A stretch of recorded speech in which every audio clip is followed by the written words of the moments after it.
আমরা একদিকে মাঠে ময়দানে আন্দোলন করব, সভা সমিতি তৈরি করব, জনগণের মধ্যে সচেতনতা তৈরি করে এই আইনকে প্রত্যাহার করতে বাধ্য করব।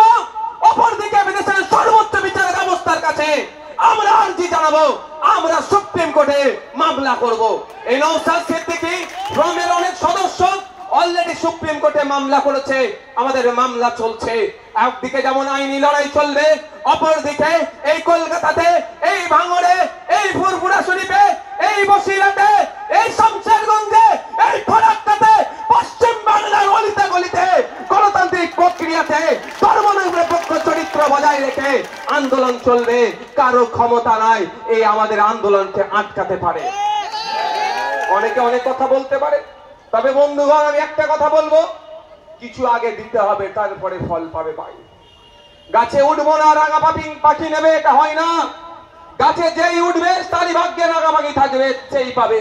আমরা যখন 20 তারিখে রাস্তায় নেমেছিলাম, হয়তো অনেকে আমরা বুঝতে পারছিলাম ক্যালকাটা পুলিশ আমাদের সাথে অসহযোগিতা করছে, এখানে আমাদের লোক পাঠিয়েছিলাম, সিভিল ড্রেসে প্রচুর পুলিশকে রেখেছে, হয়তো আমাদের উপরে আক্রমণ হতে পারে। কিন্তু আমরা নেতৃত্বরা, একদিকে ইমতিয়াজ ভাই, কামরুজ্জামান ভাই, হাকিকুল ভাই, তৌহিদ ভাই, আমাদের মাহিদারা, আরো যে সমস্ত নেতৃত্বরা আছে, সরোয়ার ভাইরা, বিশ্বজিৎ মালিক, বিশ্বজিৎ মাইতি, তাপস ব্যানার্জি, লক্ষ্মীকান্ত হাসদা, পৃথিরাজ বিশ্বাসরা একবারের জন্য ভয় খায়নি, রাস্তায় নেমেছে। ধন্য মঞ্চে আসতে চেয়েছিল, রাস্তায় পুলিশ আটকেছে, আমাদেরকে 24 ঘন্টা জেলের মধ্যে রেখেছে। কারোর সাথে দুর্ব্যবহার হয়েছে, আপনারা জানেন আমার উপরে কিভাবে হামলাও চালিয়েছে। কিন্তু আমার বলার বক্তব্য, ওই দিন যদি না আমরা রাস্তায় নামতাম, আজকের এই দিনটাকে আমরা পেতাম না। এটাই বক্তব্য।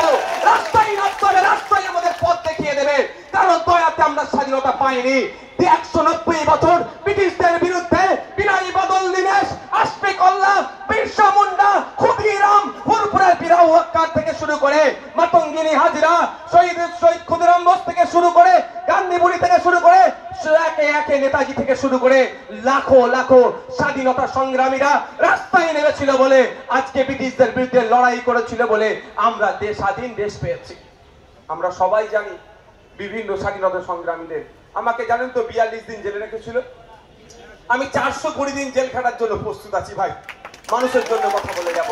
জেলে যখন ছিলাম আমি আমার দেশের বীর বাঙালি, বাংলা নিয়ে তো এখন অনেকের অসুবিধা হচ্ছে, কিন্তু এক বাঙালি স্বাধীনতা সংগ্রামীর নাম বলছি, শহীদ গোপীনাথ সাহা, যিনি 20 বছর বয়সের গন্ডি পার করেনি। ভাবতে পেরেছেন, আমাদের বয়স তো 32 বছর, আমার থেকেও 12 বছরের ছোট। এই বলে না একটু বাচ্চা ছেলে অনেক কাজ করছে, আরে আমার পূর্বপুরুষদের স্বাধীনতা সংগ্রামের ইতিহাস দেখুন। কয়েকদিন আগে দেখছিলাম আসামের মুখ্যমন্ত্রী আমাদের মাহমুদ মাদানী সাহেব সম্পর্কে অবাঞ্ছিত মন্তব্য করেছে। আমি এখানে আইবিডিআইবির মাধ্যমে সেন্ট্রালের কাছে খবর পৌঁছাতে চাই যে মাহমুদ মাদানীর পূর্বপুরুষকে দেখুন। যেই সময় ব্রিটিশ পিরিয়ড ছিল, এই মাহমুদ মাদানীর পূর্বপুরুষ হোসেন আহমদ মাদানী সাহেব ব্রিটিশদের সরকারে চাকরি করাকে হারাম ঘোষণা করেছিল। সেই সময় এই ব্রিটিশদের পা চাটছিল এরা আমাদেরকে ভয় দেখাবে। মাত্র 20 বছরের বয়সের নিচে দেশের জন্য, ব্রিটিশ মুক্ত হওয়ার জন্য জীবন উৎসর্গ করেছে, ফাঁসির কাঠে চড়েছিল শহীদ গোপীনাথ সাহা। কোন গুজরাটিকে এত অল্প বয়সে দেশের জন্য স্বাধীন হয়েছে, জীবন দিয়েছে? বা এখন বিজেপি তার মাদার অর্গানাইজেশন আরএসএস এর এই ধরনের কোন ইতিহাস দেখাতে পারবেন না। শুধুই খবর নয়, একমাত্র সত্য খবর। সত্য খবরের সন্ধানে আমরা RNTV বাংলা, সততার প্রতিশ্রুতি।